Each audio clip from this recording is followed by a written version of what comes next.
Hey, Yvonne! What do you think you're doing, not coming to work when there are important customers coming? You need to be in the office. Do you want our company looking like it's staffed with slackers during important negotiations?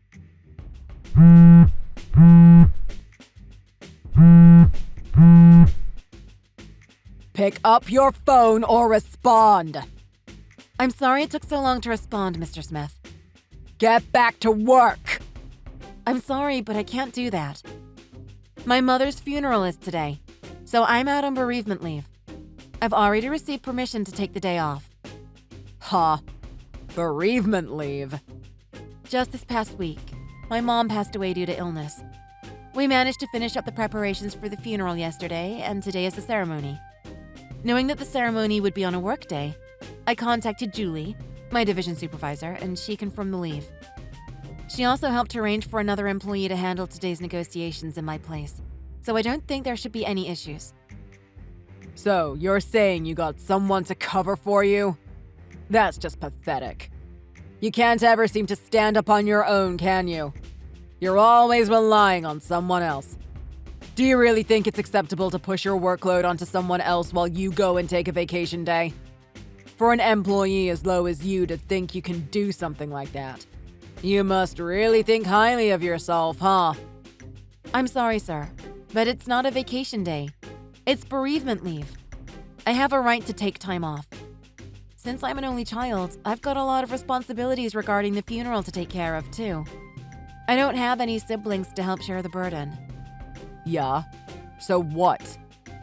I mean, I'm sorry that this seems to bother you, but I can't really help it. Look, just because your poor little mommy died doesn't mean you should be causing this much of an uproar about it. How could you say something like that? Now, you listen up. Any truly productive member of society knows that one's work comes before all else. No exceptions. So hurry up and get over here. Unfortunately, I can't do that. It's not even a matter of whether I want to or not. It's quite impossible. What's this now? Are you going to try to come up with some other pitiful excuse now? I am currently quite far away from the office. From my mother's house where I am now, it would take over 4 hours by plane to get there. And that's not counting how it would be next to impossible to even catch a flight in such a short time. What? So you're actually serious? You're telling me that even though you knew these crucial negotiations were happening today, you went traveling to someplace such a long distance away? How utterly irresponsible can you get? Yes. As I've said multiple times, I am on bereavement leave. Okay, then I'll be expecting you to be coming in bright and early tomorrow. I'm sorry, but given that the death in this case is that of my mother, I took bereavement leave for the entire week. Well then, I guess I have no choice but to cut your salary for the next year. I'm sorry? That's your penalty for not coming in today. If I don't see you in here tomorrow, then you're also not getting any bonus this year. And if I don't see you the day after tomorrow, you're fired.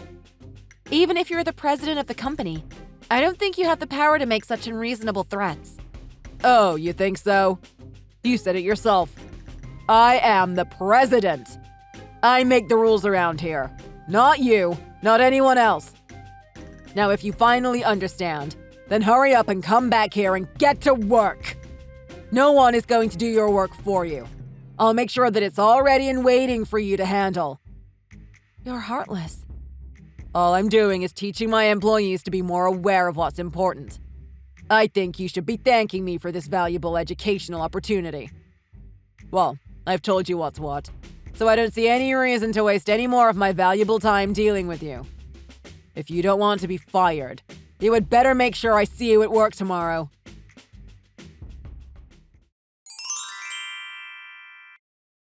Good evening, Yvonne. Good evening, Julie. Did everything go well today? Yes, everything went fine, thank you. First, I wanted to offer you my condolences for your loss. Thank you. I'm doing my best to hang in there. I'm sorry to have left so much work for you and the rest of the division to deal with. Please don't worry. I understand completely. Sure, thanks to the negotiations today, we've got more discussions to deal with in the future, but at least we're not in our busy season. Your replacement was able to handle the conference wonderfully. The customers all got a clear idea of the benefits we offer, so there weren't any problems. Oh, I'm so glad to hear that. Thank you for letting me know. The only real problem left is Adam. So, I'm guessing he said something to you? Yeah, he's unfortunately the same as always. He was shouting at everyone else to stop doing any work that was assigned to you. Seriously? Yeah. For how much he was warning us about keeping up a good appearance for the customers, he certainly did his best to make us look bad. Don't worry, we aren't going to just ignore the work he left behind like he asked us to. Things have been hard enough for you as it is, and we're not about to try to pile on more stress. In fact, after he gave that ridiculous order and we all replied with our usual, "Okay, understood," like we always do, he just up and left the office with a smarmy smile on his face. Wow. And he thinks we'll make the company look bad? Sorry you had to deal with all of that. There is nothing you have to apologize about. It is your right as an employee to take bereavement leave. No one should be trying to take that from you, and anyone who thinks they should is a horrible person. Please, take your time dealing with your mother's affairs, and do not worry one bit about things over here. Okay. Thank you very much. But... What is it? well, it's about that thing we talked about a little while ago. Ah, right, I see. Yeah, this certainly seems like the right time to me. After seeing everything that happened today, I had the same thought cross my mind. It's been about a year since the previous president suddenly passed away. Since then, his son has just been treating the company like his own personal plaything, doing whatever he wants and barking orders like there's no tomorrow. I still can't believe he tried to propose to you. I'm surprised you didn't leave the company right then and there. To be honest, I thought he was making some sick joke. At least, I hope he was. Well, regardless, ever since you rejected him, he's just been a whiny brat who's constantly trying to antagonize everyone. You haven't even seen what he wrote to me today. He practically spit on my mother's grave, he was so disrespectful. I'm telling you, Julie, I'm at the end of my rope here. I can't take any more of this. I'm sorry if this might be a bit sudden, but I feel like we should really start acting on our plans. Agreed. Don't worry about us over here. You just take your time to work through everything on your end. I will. Thank you so much. I'm glad to have you on my side.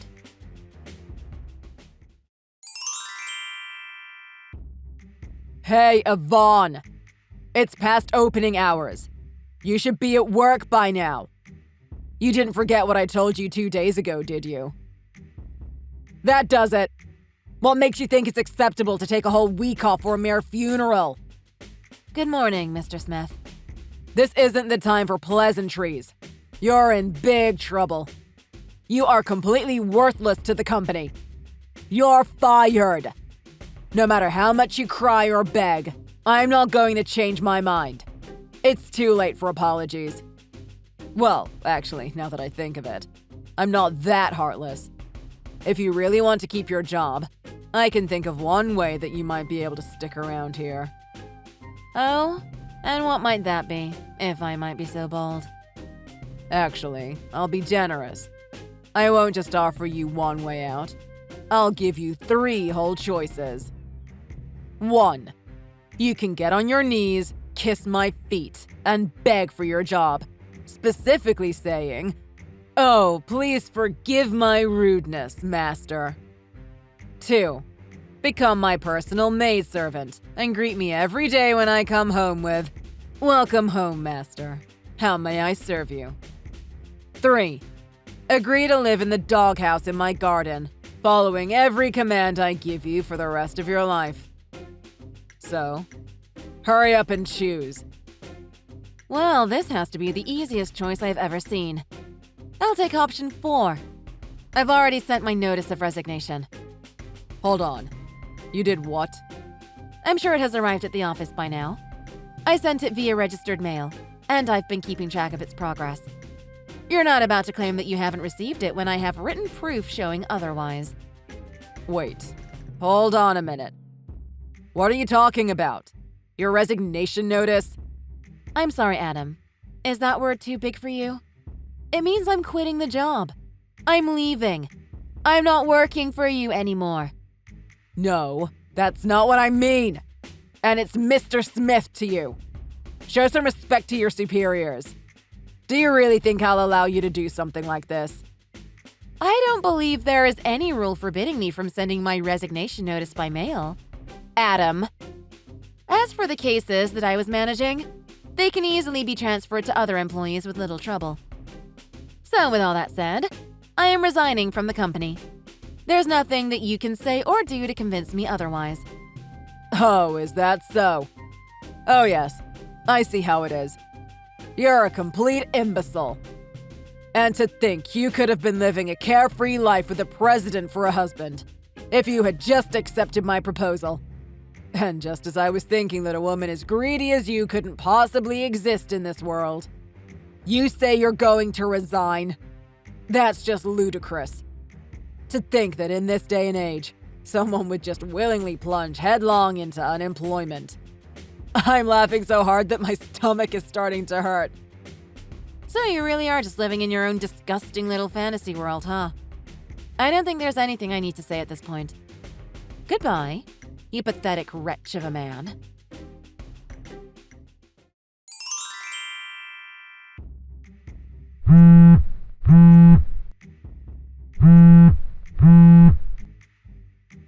Answer the phone! Yvonne! Is this all you're doing? Answer me! I know you're there! Oh, it's you. Hello, Adam. What is it? Don't make me repeat myself. I asked you if you're the one who did this. I'm sorry. You can't just ask if I did this if I don't know what this is.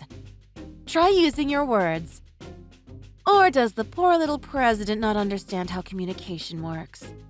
Cut the disrespectful crap and answer me! Look, it's been a couple months since I left the job, remember? If you don't explain what it is you're talking about, I'm never going to be able to answer your question. The planning and managing departments.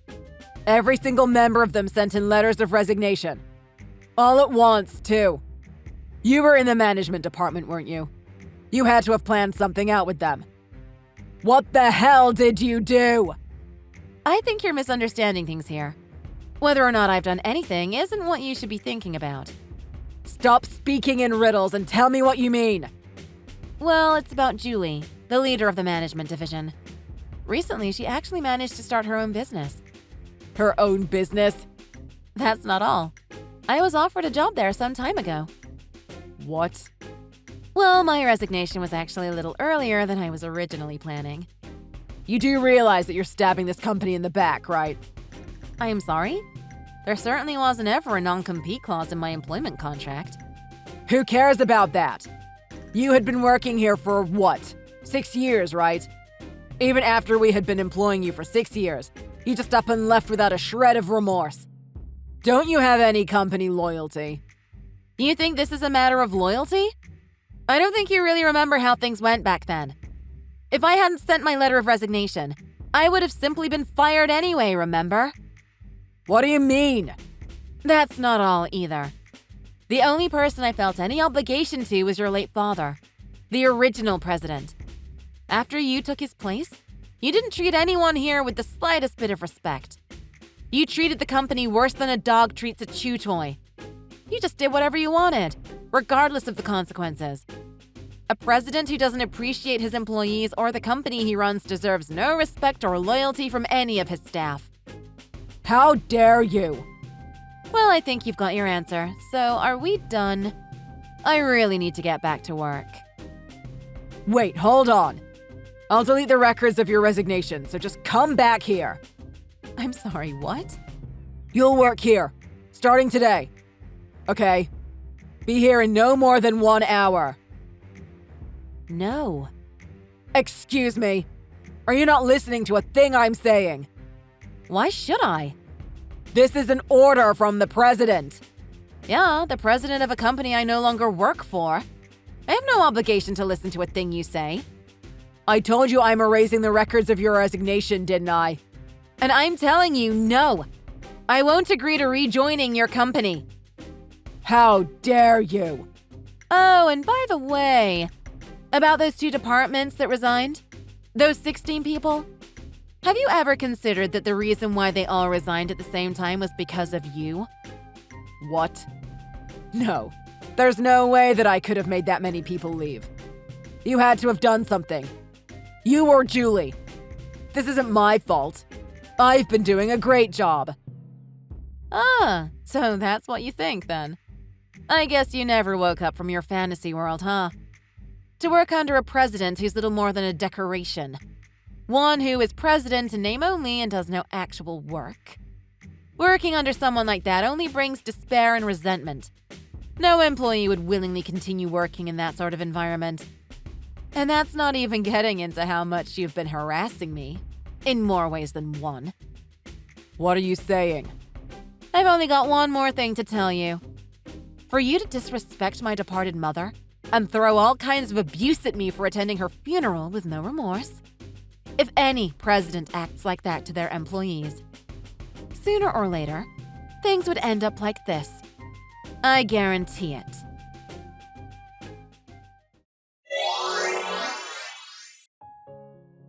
After I resigned from that company, I started working at Julie's startup and helped her with all sorts of things. At first, I thought she would only bring a few other former employees with her. But Adam's tyranny also had an impact on the customers, and they turned away from him as well. Those clients then turned to Julie's company, and we started getting all sorts of work contacts. This, combined with Julie just being a very well-liked person already, led most of the former employees to her new business. It got to the point that essentially every single employee of Adam's jumped ship to Julie's company.